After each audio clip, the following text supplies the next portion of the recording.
Welcome to Thy Kingdom Come, as we bring you the scattering and gathering of God's people. Part 2. This Jesus himself talking, right? Yep. But he giving you the facts. What he said again, verse 24? And they shall fall by the edge of the sword. See, now this ain't nice and pretty, but Jesus is saying it, right? We should pay attention, shouldn't we? They shall fall by the edge of the sword, and what else? And should be led away captives into all nations. Oh, same thing everybody else been telling us. Slavery. That's how you can recognize the real Jews or Israel. Led away captive, not just in one place like ancient Egypt, right? Led away captive, where? Into all nations. See, this just set the stage, though. See, this set the stage for what we are celebrating, the Feast of Tabernacles, also known as the Feast of Ingathering. This set the stage for God to do what he'd been planning on doing. See, he knew the whole story. He knew Israel was going to mess up. He knew he was going to have to bust us upside the head, send us into slavery, and he knew he going to gather us at the end. God knew the whole story. And he's telling you before it happened.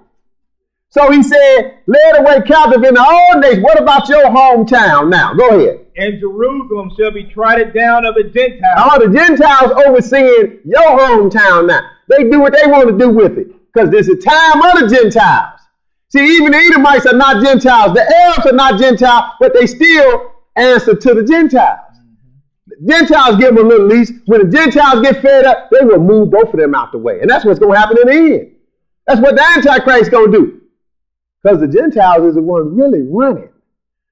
That's why even now, when whoever president of the United States, if they call a peace meeting, eventually the Arabs come and the Edomites come. Even if they just come and look at each other. They come, they make them come somewhere, Camp David or somewhere, and they stare at each other. Well, why they go through all that? They don't want to make no deal. Because the Gentiles said, come over here. At least make it look good. Why I slap both of y'all. And they come. Let's show you the Gentiles running. That's why he said, Jerusalem shall be trodden down of the Gentiles until when? Until the times of the Gentiles be fulfilled. See, the Lord gave the Gentiles a set time to run the world. And they're going to run it till that time is up. Ain't nobody going to take it from them but the Lord. But now, go to James 1. Because again, you know, people think the New Testament is void of talking about Israel. It's done away with Israel. Israel don't matter in the New Testament according to the average so-called Christian. They've been listening to somebody tell them that, but not getting it from the word. See, if Israel didn't matter, even in a bad situation of being scattered all over the world, if Israel didn't matter, we wouldn't be reading about them. Even James made note to say this, who he was writing to. He made a point to let you know, and it's going to let you know the predicament of Israel. James 1:1, that's it. James 1:1, go ahead. James, a servant of God and of the Lord Jesus Christ, to the 12 tribes which are scattered abroad, greeting. Okay, now look, James, now he's a servant of God and Jesus Christ, right? He was actually Jesus' brother. So, but he's a servant of the Lord. So, he got that going for him, but he don't think Israel don't matter, right? Even being scattered all over the world. This is the New Testament. James made reference to Israel, the 12 tribes scattered abroad. So that shows you they were still significant in the New Testament in his mind. He said, look, even though you scattered abroad, you need to hear the word, because he knew eventually God got a plan to bring Israel back. He knew Israel was still important. So he wrote his letter to the 12 tribes, which are where? Scattered abroad. And that's where we at to this day. It won't change to the end. Till them trumpets start blowing, that's when you know Israel getting ready to go home. The world is about to change drastically. Jeremiah 31, this is where the text is from. See, we got a whole lot of text though. But this is the main text that tell us even that this is from nobody but the Lord. Jeremiah 31, back to the Old Testament. But we see the New Testament told us the same thing. Let us know that Jesus let us know Israel was going to have to get scattered. The rest of them that was there. See, what Jesus said in Luke 21, that was approximately 30 AD when he said it. It got fulfilled in approximately 70 AD. Jerusalem got surrounded. So approximately 40 years after Jesus spoke those words, it got fulfilled because he was prophesying of the future. He said, Jerusalem going to get, when you see Jerusalem surrounded with armies, know that desolation there was not. And he told you everything was going to take place. And finally, he told you that they was going to be led away captive into all nations. And from then on, Jerusalem was going to be trodden down by other people until the end. So he told you that by the time James wrote his letter, he was referencing Israel as being in a scatter, the 12 tribes being scattered abroad, right? But now Jeremiah 31 and verse 10. Jeremiah 31 and 10. Go ahead. Hear the word of the Lord, O ye nations. See, the Lord wants all the nations to hear this. See, God deals with the whole world. He can handle the whole world. Just like he handled Egypt, he can handle the whole world. Hear the word of the Lord, O ye nations. Go ahead. And declare it in the isles afar off. And declare in the isles afar off. He said, I don't care if you're in a remote island somewhere. Listen to what I got to say. I'm saying something important.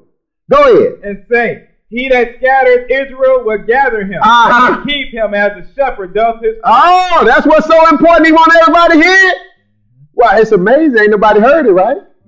Because somebody been listening to these many false prophets that Jesus warned you of. They ain't telling you nothing that's in the Bible. They might as well not even have the Bible.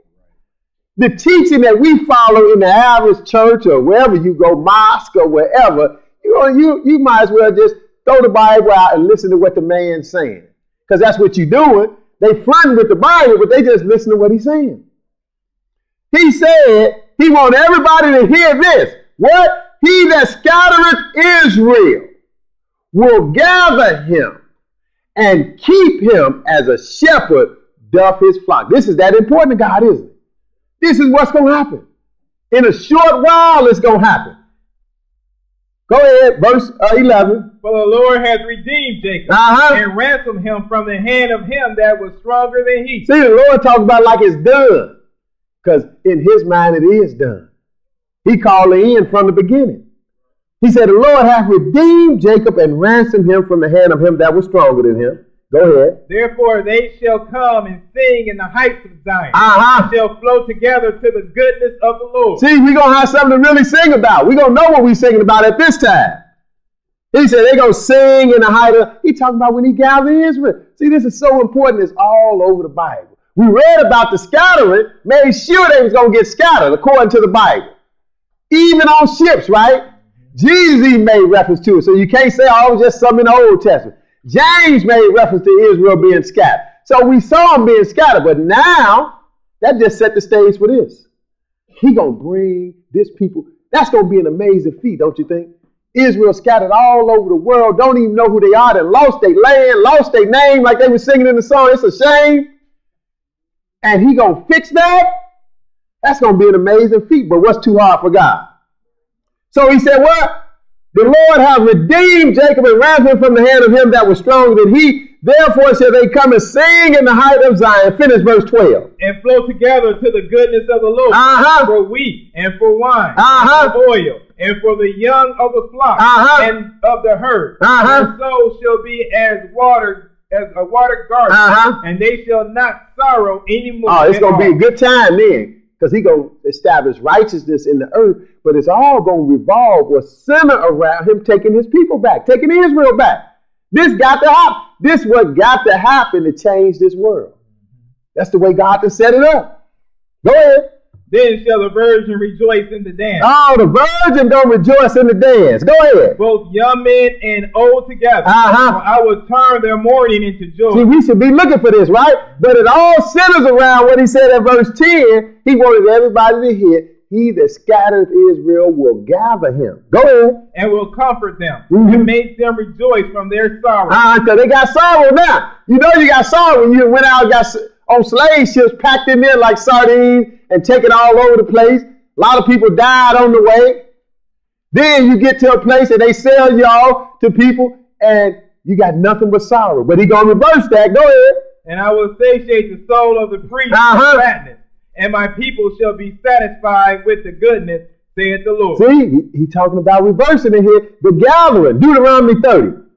Deuteronomy 30, because he already told you. Even when he laid out that he was going to curse Israel down to the ground.